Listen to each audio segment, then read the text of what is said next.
we tend to have a different set of rules about what's okay for other people compared to what's okay for us. And we set our expectations of what we can handle and what we'll allow very differently for ourselves than we will for other people. So, it's genuinely challenging. I think that people sometimes sit in self-compassion and it's just deeply uncomfortable. Welcome to Midlife Unfiltered, a podcast about unapologetically embracing the season of me as we live the lives we want in midlife and beyond. I'm Anita McLaughlin. I'm Erica Webb. We're here to make some noise, say hell no to outdated stereotypes, and hell yes to living life on our terms. Hey, Erica. Hey, Anita. How you doing? I'm okay. How are you? Yeah, I'm well. And I'm very much looking forward to this topic because I know it's right in your wheelhouse and this is going to be great. It's my favorite. Yes. Yay! We are talking none other than about, if that makes sense. Sorry, I feel like my words are flipped around today, so it could be a very interesting. I'm glad you're taking the lead on this, is all I'm saying for our listeners. So my words aren't flipped around. We're talking about self-compassion. Yep. And it's something that I'm still learning. I've got my training wheels on. I know your training wheels have left your bike a long time ago, but yeah. I'm really looking forward to exploring this with you. So, do we start with self-compassion 101? When we're talking about self-compassion, what do we mean, Erica? Yeah, so self-compassion is such an interesting topic, and it's something that I think I came across pretty accidentally in a lot of ways. But it is interesting. We do have to define it because I think we really understand compassion outward much better than we understand compassion inward. Mm-hmm. We're much more practiced at the outward form of compassion, and we're far more comfortable with it. They're not really that different to each other. It's just sort of like the direction that we are offering it in, but it can feel very different. And so let's literally define it. So compassion, the word compassion comes from the Latin com, which is with, and passion, which means suffer. So compassion is suffer with, essentially. Okay. So the key to compassion is that we are acknowledging suffering. So if you had walked in here and said to me, I've got an awful headache today and I feel terrible and, something bad happened on the way in, I'd be like, gosh, Anita, that sounds like a really hard day. Yeah. That would be, and, then I'd add on some kindness and whatever else, but that would be me offering you compassion. It's an acknowledgement. Oh, you've had a shit time. I'm sorry that happened. Self-compassion is when we do that where we offer ourselves an acknowledgement of our pain, our suffering, our challenge, and then we meet it with some form of kindness. That's all it is. And it is remarkably difficult. Why is it so difficult? Why is it so difficult? It's so interesting. So I work with clients all the time, and self-compassion is the thing that I teach probably above all other things. Like it's the one thing that if you work with me, you're going to learn how to be self-compassionate, or at least learn the mechanics of it. I think it's hard because it's unfamiliar. I think that we're very used to meeting ourselves with criticism and meeting ourselves with like the buts and the shoulds and the should nots and all the stuff that we've internalized. It's like we think it's okay for other people to maybe be imperfect humans, but it's absolutely not okay for us to be. And so much of the time, the things that ask for our compassion are our own self-criticisms, right? The ways that we feel that we don't measure up, the ways that we feel like we're getting it all wrong, the ways that we feel that we don't look the way that we would like to look, or sound the way that we would like to sound, or have the, career or home or partner or whatever it might be. So much of that stuff comes from the inside. And so we tend to have a different set of rules about what's okay for other people compared to what's okay for us. And we set our expectations of what we can handle and what we'll allow very differently for ourselves than we will for other people. So, you know, it's genuinely challenging. I think that people sometimes sit in self-compassion and it's just deeply uncomfortable because it's so unfamiliar. Yeah, and could it be potentially that people think that they're weak? You know, Absolutely. I'm not deserving is one thing, but hell, I can't even go there because, what a loser I am if I can't do that, or, so it's this Mm, judgment on ourselves and that recognition of failure if we acknowledge, that we need to be compassionate towards ourselves, or am I grappling it? yeah. No, I think that makes sense. And I think the other part of that sort of twigged for me was, um, it's easy to feel like you're getting self-compassion wrong if the criticism doesn't go away. And so maybe part of the thing that feels difficult about it is, particularly at the beginning, your mind will protest. It will say, "This is not what we do. This is not how we do it." So it can Yeah, actually be genuinely quite tricky. Um, and yet it will change your life if yeah. you're willing to try. And the reason, so one of the things that I like to describe about, and I'm going to tell you a little bit more. I'm going to define self-compassion a little bit more clearly in a second, because there's actually a little bit more to it. But Mhm. um, the way that I like to explain how it has such an impact is because it changes your internal landscape. So the way that we tend to be, particularly as women, and particularly if we're not focused on self-compassion, is we tend to have sort of like an internal battleground going on.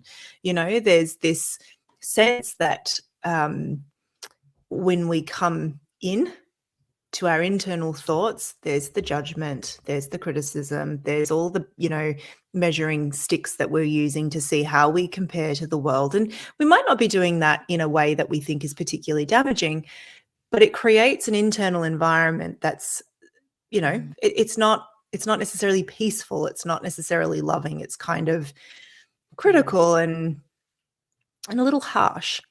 And when we give ourselves permission to be compassionate towards ourselves, that internal landscape changes to one where it's like, I'm having a cup of tea with my best mate. It's safe here. It feels warm. It feels loving. It feels accepting. It feels like it will stick with me no matter what. Mm. And that can change everything, because you suddenly have this internal or not suddenly, I don't think it happens quite that quickly, but you have this internal environment that is like a soft place to come home to, rather than, opening the door to a place that's combative and unkind. Does that make sense? Oh, completely. And I think what a gift to give yourself. It's kind of like the ultimate gift. And I can't help but think of, I immediately was thinking of my mum and some recent conversations we had where, we've talked a fair bit on this podcast about the shit show that dementia is and how difficult it's been. And been watching mum on that journey too as dad's carer. But she will often say things that are so negative. It's about herself, Mm. it's, that she's, why can't she do more? And she's doing fucking awesome stuff, right? She's doing above and beyond, but she doesn't see it that way. It's not like you just said, it's not her internal frame of reference. And it's that, I should be doing more. I should be able to do more. Why can't I do more? I'm a bad person for not doing more. I am failing him. I'm failing everybody because I can't do more. And, this bad and good, this notion of bad and good. Geez, you know what? Can we rid the world of this notion of bad and Mm. good? Seriously. Yeah. That's another episode, I reckon, Rebecca. Yes. But I think, and then what that does for me is then it makes me want to be compassionate towards her through love. And then what you're saying is, but what that's also making me realize is, well, if that's how she's speaking and regards herself, and I've been a big part of her world, is that what I do for me? And do others see me that way? And am I negative about myself? Am I, feeling like I always fail? And, there is definitely that element of that.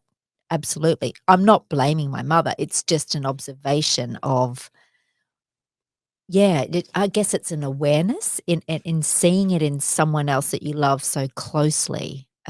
It's bringing it to my attention a bit more, and now I'm, focusing on my response internally to Mm. situations.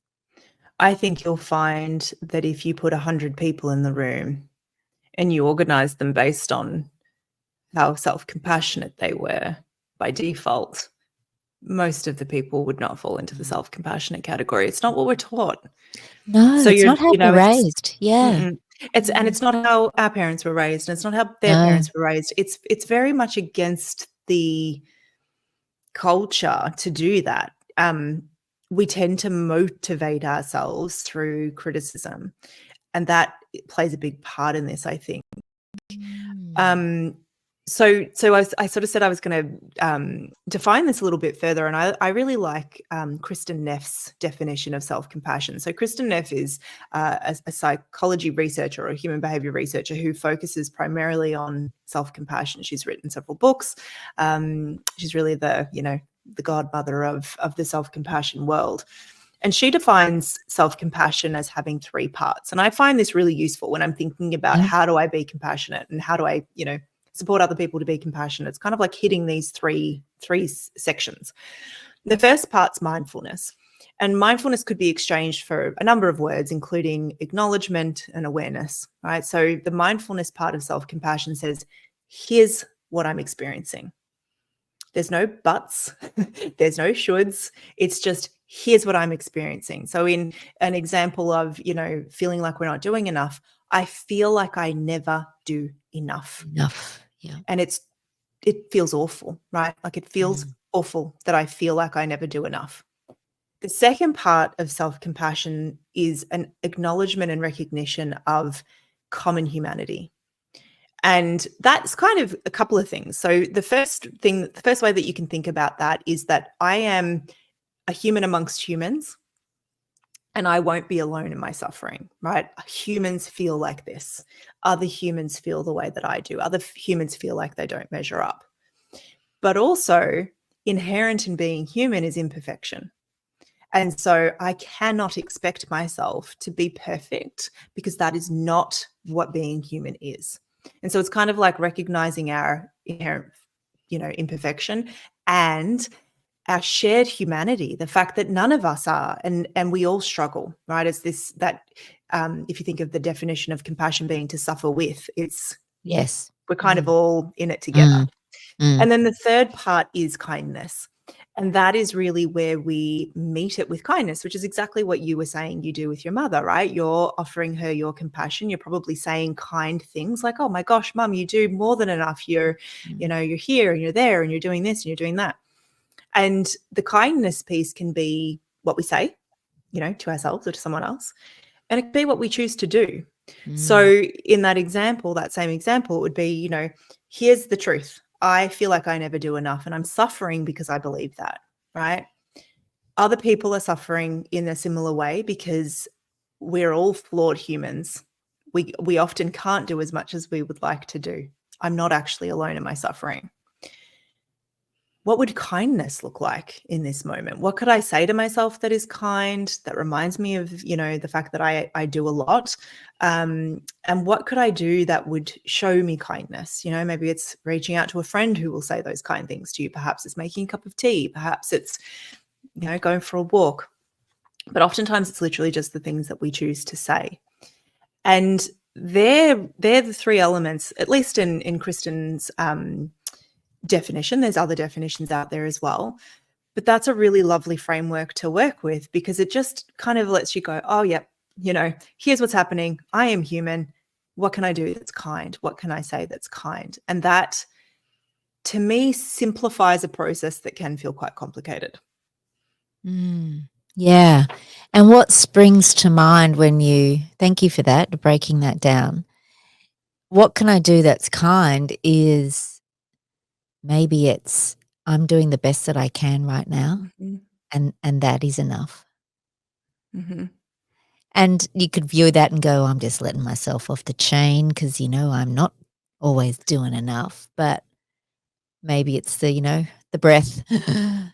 Okay, right now I'm doing the best that I can.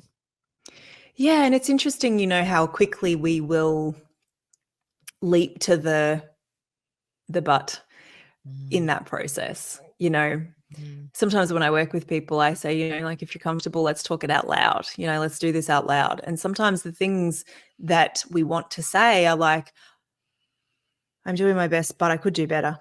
And it's like, whoa, Yeah, whoa, but whoa, whoa. yeah. Hang on.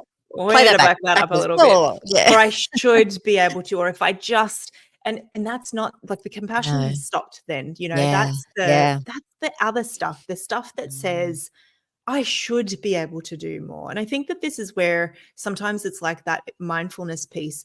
It kind of is like this loop, right? Because what might happen is that you find yourself trying to say a sweet thing and you find yourself being like, oh, but I should be able to do more. I shouldn't feel like blah, blah, blah, blah, blah. Oh, that's a difficult feeling. Oh, it's so tricky that I feel like I should be able to do more when I actually feel like I'm at capacity. Oh, there's more evidence that I'm human. Okay. You actually are doing all you can, So it's kind of like this unfolding loop that can kind of continue a little bit if it feels difficult at the beginning, because the discomfort that comes up with self-compassion, we can also have compassion for, because it's unfamiliar, it's new, and it's a different way of looking at ourselves. One thing that can be really helpful is to think, would I say this to a friend? Yes, that's a good one. Yeah, Because you yeah, probably yeah, wouldn't. I don't think your mother yeah. would be No, like, no, oh, Susie's just doing a terrible job of everything and she should do more, and she blah, blah, blah. She wouldn't sit there and say that. She'd be like, oh my gosh, no, she's doing her absolute best. no. And Because so my that mother is could be a good incredibly filter. kind, so that would be completely out of Mhm. character. Yeah, yeah, yeah, Which yeah, is often the way, right? We can be really yeah. kind outward, but not necessarily in. So that's always one way to look at it too, is like filter it, check fact, like what's the word? Like, logic check it a little bit and be like, would I say this to somebody that I loved? Mm, And if the mm, answer is no, do not say it to yourself. mm. But you've gotta catch it first, haven't you? Like Well, you you actually don't. I think that's where no? when people feel like they fail, Right. because they're like, but I still had the thought that I should, or you don't actually have to catch it before. It's pretty hard to do. Thoughts will just appear. Like, Appear, we yeah. actually can't control thoughts coming into our head. That's not possible. We can control where we put our attention, but we can't control a thought coming, because a thought's going to be triggered by all sorts of things that you actually don't even know are happening. So if you have a really practiced thought of, I'm never good enough, I Mm. guarantee you, even as you are self-compassionate, that thought's going to come It's gonna back, come because up. Yeah, yeah. it's practiced, it's there, it's embedded in the Programmed. system. Yeah. And so Mm, you don't have to catch it before, but it's a matter of, once you hear it, being like, mm. oh Catch it then. gosh, there it Mm, is. And mm, then it invites more compassion. Oh, I'm having this really difficult thought that I'm never doing enough, and that I, blah, blah, blah, blah, blah, blah, blah. So it opens up that opportunity all the time. And I like to add that statement, which you might have heard how I sort of phrased that there. Like, I'm having the thought that, oh, I'm having a really uncomfortable thought that. It's a little bit of a trick to get some space between you and the difficult thought. You name it. I'm having a thought that I'm never good enough, rather than I think I'm never good enough. Having yeah, the right, thought that I'm never good right, and enough. that creates a bit of a space and dislocation that dislocation almost Yes, from the thought. Yeah, okay. exactly. So it's Yeah, like you could hold it there and be like, that's interesting. yeah, Here's this thought, rather yeah. than just, it is who I am. And so we can kind of put those two things Mm. together. Um, I think what can make it tricky too is that maybe we don't want to accept that we do feel the way that we feel, right? That whatever it is that we're experiencing is hard. Yes, yeah. Mm, I honestly think that, well, I'm speaking for me personally, just that awareness is such a it's an essential first step, but it's I reckon in many ways it's often the hardest, and then once you get into the groove of, becoming more aware of whatever it is, self-aware, then I think, potentially that, becomes a little bit easier. I don't know, but yeah, I that's mean, I my think it experience. does. I think our experience of things that are uncomfortable that we don't like and that we'd rather change is sort of that we should, like, if we just don't look, maybe they'll go away. That's rarely going to work out in our favor. And so I think we confuse mindfulness and awareness with resignation. You know, Yeah. acceptance is not resignation. So there might be the thing that you need self-compassion for is something that you actually really want to change, but it still requires you to be honest about what's happening. So maybe I'm, you know, addicted to my smartphone. Maybe I am. And I have this sort of like desire to change that behavior. Perhaps I'm using self-compassion to support that. I still have to be honest about what is happening, right? And what I'm experiencing, rather than just being like, I should just be able to like, and so, yeah, one of the things is like mindfulness is not resignation. Mindfulness is not, it's not this scary version of acceptance that requires us to throw our hands up and say nothing can be done. It's just giving yourself enough permission and grace to say, well, here is what is true for me. And it's hard and it's uncomfortable and it's difficult. The thought that is. And then with the kindness bit too, it's you have to really believe it, don't you? You do. I mean, yeah, you don't want to gaslight yourself. Let's be honest. I mean, you don't want to be sort of talking stuff to yourself that feels untrue. What I often will suggest to people, and I hope this is helpful, but what I will often suggest is if the kindness part feels hard because it feels perhaps a bit disingenuous or it doesn't feel quite right, first check your language, right? Like use language that you would actually use so that it doesn't feel just stiff and weird. But also recognize that the reason that you are practicing self-compassion in the first place is because you've decided that's the kind of relationship you want to have with yourself. And so once we've made this decision of like, well, I want to be kind, I might not be already, like I might not be right now, but I've made a decision that I'm coming from a foundation of a desire to be loving and kind towards myself, even when I don't necessarily feel that way, then it becomes less of a question of how real does this feel and like what could be kind in this moment, right? So you don't have to land on the first thing, like check in. Yeah, like does this feel false and fakes to me? Okay, then maybe I haven't landed on the kind thing. And sometimes kindness isn't easy either, right? So sometimes the kindness is going to say, would you please turn off your computer and go and lie down? And you're like, I don't have time for that. Or sometimes the kindness, like I like to, you know, like sometimes it might feel really nice to just be like, oh, sweetie, this is so hard. Talk to yourself like you would your little version, you know, little baby you, little 5-year-old you. Do you remember the letters from love, Erica? That reminds me of that. It's kind of like that too, what you were just saying. It's like, you know, kindness. What would you have me do right now? Yeah. And you could disembody a bit like that if it made it helpful, right? Yeah. What would kindness look like? Or step outside of yourself and be like, if this was Susie or Karen or Gemma, what would I do? What would I say? How would I act? And then just do that. And if it's uncomfortable, at least you can recognize it's not the kindness that is kind of the tricky part. I mean, it is the kindness that's the tricky part, but it's just the fact that it's unfamiliar that's so hard, not the validity of the kind action itself. But one of the things I want to share, and I'm going to just bring my notes up for this because I think it's really important, is like, it's all very well and good for me to be like, compassion's so fabulous and it'll change your environment and it'll be lovely. But there's like science behind this. And so the practice of self-compassion has been linked to amazing outcomes. And so I want to read you some stuff from Kristen Neff's research.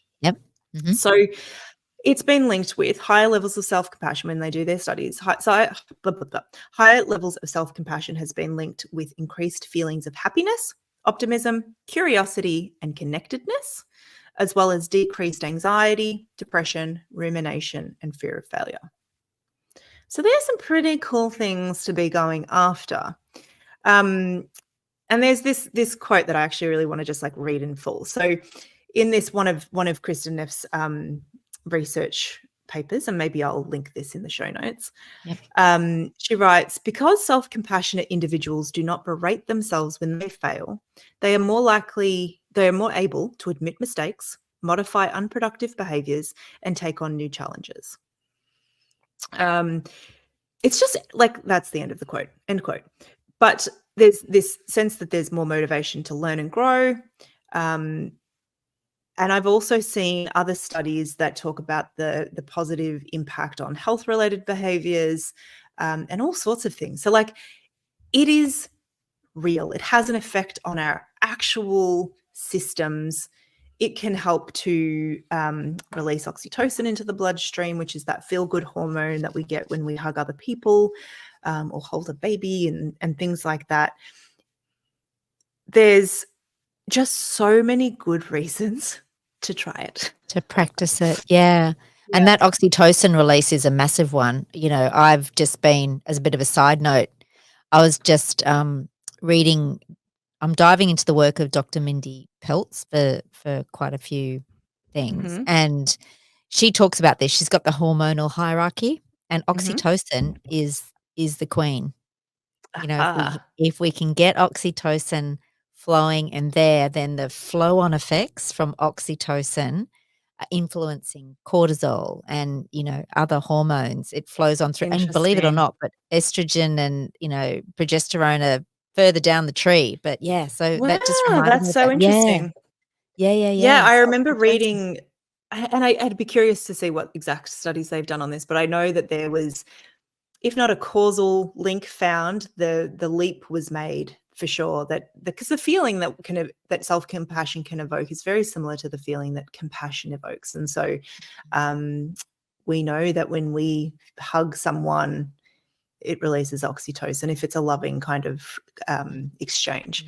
So yeah, it's a really powerful practice. And you can probably tell from how I talk about it that I just think it's life-changing. I've seen in myself the change, and I've seen in lots of people how an inner voice that sort of shifts towards kindness more often than not, even if it's not the first instinct, but it's a practiced one. It just changes things. It changes things. It's not a quick fix, but it is a beautiful one.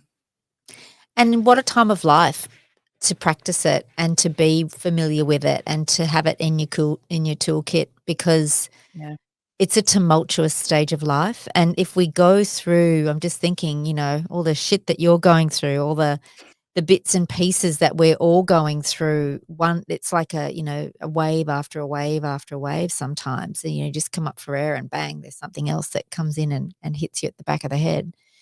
It's if you don't have something like self-compassion to even anchor you and give you that warm, loving hug, how do you get up from the next hit? You know, what's the consequence of that if you don't? That, to me, that's part of it too. If I don't learn to do this, and it's a learned skill, you know, without a doubt. Absolutely. If I don't choose to learn this and have it in my toolkit, what am I going to be like at the end of the line? Because, you know, down the line, there's going to be more shit to deal with, right? It's just that stage of life, you know, hello. Yeah. Have you got some thoughts on that? Yeah, I mean, what popped up for me there, and I don't know that it's going exactly down the same line, but what popped up for me is like the midlife stuff with everyone we've spoken to so far around the physical symptoms of menopause or perimenopause, some of those external disruptions as well. Self-compassion can apply to all of them, right? So we can practice self-compassion around physical symptoms, around pain, around body image, all sorts of things. It's not confined to just those times where we disappoint ourselves or we're disappointed by other people. It is literally can have a place in any kind of discomfort that we experience, because it is an acknowledgement of discomfort. And the thing is, we wouldn't need self-compassion and compassion if we didn't suffer. Going back So to when its you look at origin. when you look at the, I guess, like you say, like you get back up from one wave and another wave's on its way. It can feel like that sometimes. And to have that acknowledgement, I guess, of like, yes, and that's why we need self-compassion, because life is unpredictable. Life is ever changing. The things that we experience in midlife can be deeply uncomfortable. And I think it gives us that space to, we've talked before about when we have had a previous episode about our stories and how important it is to be heard and how important it is to be seen. And I think that self-compassion is the version of that where we hear and see ourselves. Yes, I love that. Yeah. That's fantastic. Yes. Yeah. Showing up for you. Yeah. Seeing you. Yeah, I love that. That's really powerful, Erica. Yeah, that's fantastic. I think too, something that come up for me when you were talking about that as well was seeing compassion, receiving the compassion from others and having that supportive group or that supportive person or someone you know that you can get that compassion from, Yeah, Would absolutely. I'm thinking that would be a really important part of all of this too, is maybe a way to learn how to be more self-compassionate is the more we're with others who demonstrate that with us. Do you think that's Yes, valid? 100%. The thing that's interesting is that whenever we talk about any kind of self word, we risk like that hyper responsibility on an individual to look after every single need that they have, right? And so I'm Yeah. always aware of that when I'm talking about any of the self words. The fascinating thing about being in compassionate relationships, it still requires us to be vulnerable because people can't be compassionate about something that they don't know is happening. And so it's an interesting question in that regard, right? Because sometimes we're far more internally aware of our suffering than we would ever let on the outside. And so there's a vulnerability inherent in allowing ourselves to be seen in a way that invites compassion. And so perhaps both are very practiced and learned skills. And can you have one without the other? Hmm. No, as you said, There's the golden question. Yeah. as you said, don't pointed out yeah. right at the beginning. Yeah, you can't I don't really. think you can. And I No. think, I feel like this is possibly going to be an unpopular opinion, but I'll say it anyway, because Go that's the you. beauty of being over 40.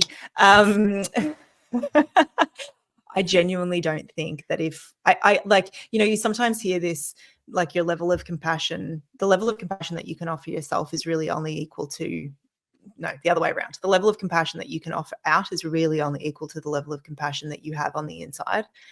I will stand by that statement a million times, because so often, we'll say, you would never say that to your best friend.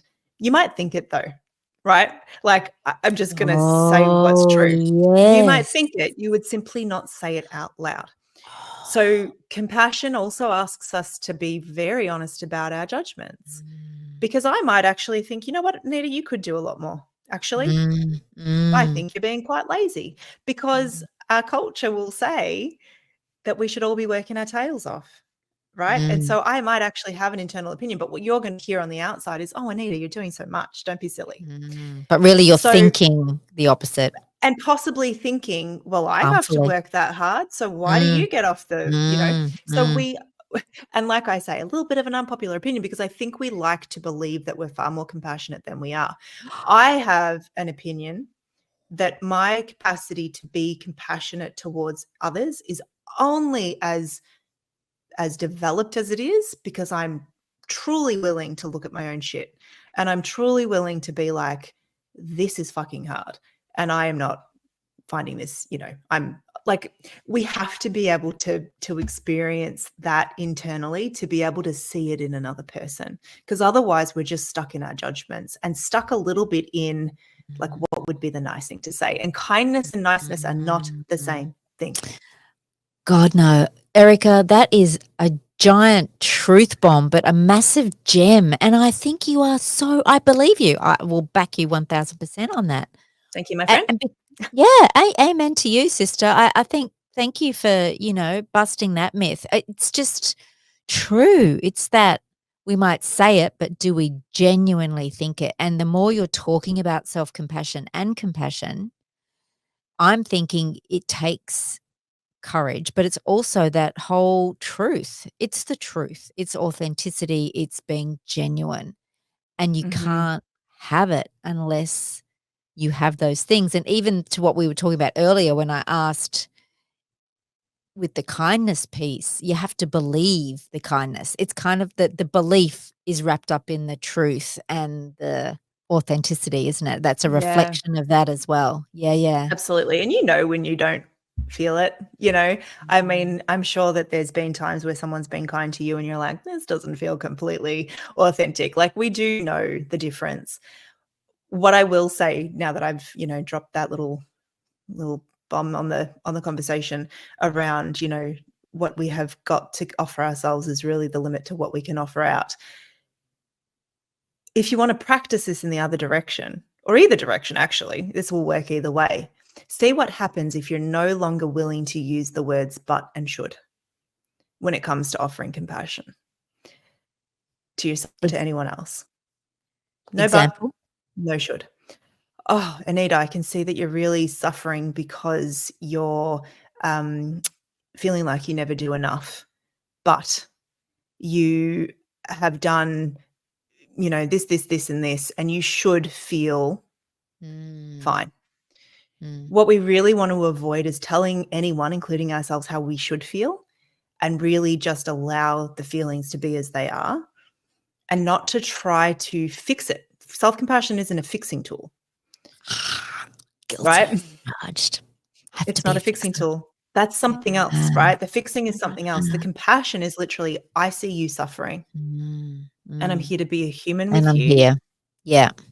And I love you, or I'm willing to hold you as you experience this. That doesn't mean that there isn't ever a place to fix or to reason or to do any of those things, but we're kind of veering outside of compassionate territory, I think. I might be disagreed with, and I might read something that changes my mind on that, but I think for the most part of the reason that this is difficult is because we don't want to see people uncomfortable. We want to fix that for them. We want to solve that problem. But I know that in my recent experiences, anytime somebody's added a but or a should, I feel suddenly way more vulnerable than I did before, because suddenly I feel like there's something that I have to do or measure up to or be, like, to kind of, I don't know, like respond or please or whatever. It's like sometimes it is literally just sitting with someone and saying, this is no good. I'm sorry that this is happening. And with ourselves too, right? Rather than jumping straight into, how do I fix it? Just here's what's true. Yeah, holding it. Well, I think that's such a valuable skill, self-compassion. So again, Erica, how do we begin to practice this, put this in our toolbox? What do you want the girls to know about self-compassion, the doing bit?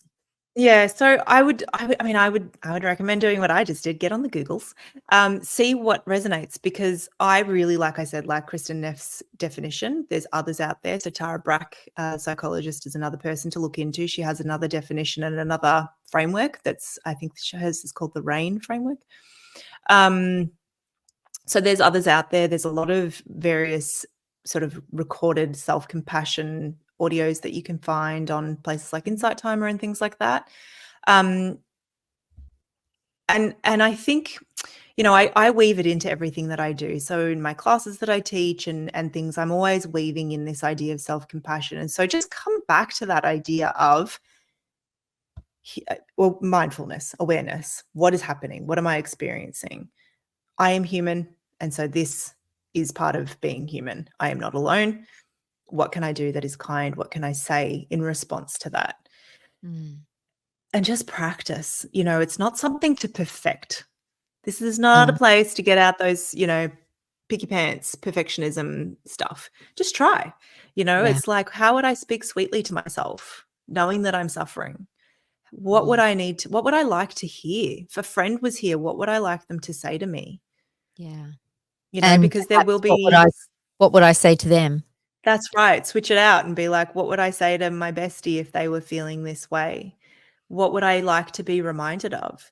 Because sometimes we might have even screwed up, right? Like we might have royally screwed up. We might have made a big mistake. We might have done something that hurt another person. And we might be like, but I did do that thing. Yeah, you did. And I still love you.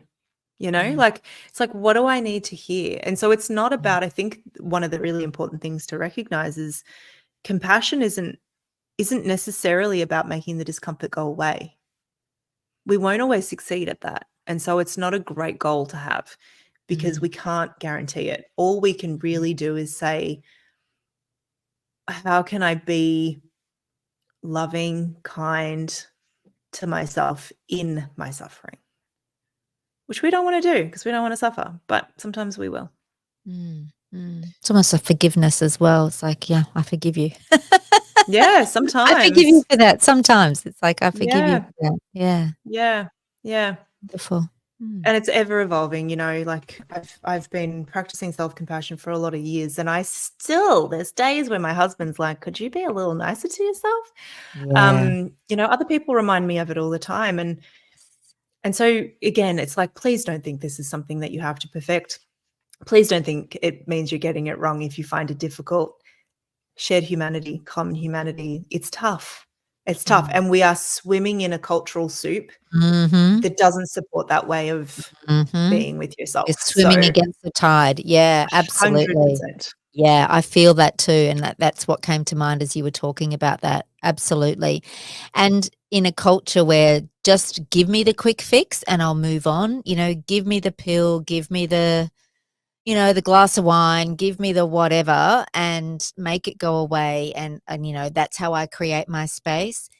Yeah. This stuff is hard, right? It's a lot harder. Yeah. It's a lot harder. It's a bit like, we've been talking about, in some of the newsletters I've been writing about muscles and, how we go through a lot of muscle wastage, potentially if we don't use it. And as we get older, it's exacerbated and accelerated in postmenopause. But none of that is easy. It's not easy to build those muscles, but it's so worthwhile so that I can get out of the chair, so that I can pick up my grandkids if I ever have them down the track. But it's like what's going to sustain me for the years ahead. And this reminds me of something like that. It's not easy, but it's so worthwhile. It's actually such a good comparison. And that question, what's going to sustain me? Because I promise you, your criticism isn't going to do that. Your internal criticism, your internal mean girl is not going to be something that feels sustaining and resourcing and pleasing over time. It's exhausting. It's destructive. And that there is another way. Yeah. Well, thank you, Erica. I think it's an episode that I'm going to keep going back to and re-listening to, and with definitely keep practicing my self-compassion as well, because I agree with you. I think to do that in a genuine way, which is what it is, that's a big challenge too. You got to believe this shit. You've got to trust in it and believe in it and be honest. So, and if you don't believe in it in the beginning, that's okay. There's that shared humanity again. It's uncomfortable. That's okay. Yeah. Okay. Thank you. The wonder of you. Thank you so much for sharing all that wisdom. I really appreciate it. Thank you. It's been a joy as always to see your face. Thank you. And if anybody listening's got any questions about all of that, where do they reach out to you if they feel like this is something that they know they really want to work on, Yeah. to get that help? I feel it's certainly beyond me. Like, I'd be the kind of person going, Erica, what do you reckon? So it's not this way. Yes, Yeah. that's What can okay. they do? You can come and find me. So we've obviously got our Midlife Unfiltered Instagram and Facebook and podcast email links and things. But you can specifically come over and find me as well if you want to. So I'm Erica. What am I? At Erica Webb _selfkind on Instagram.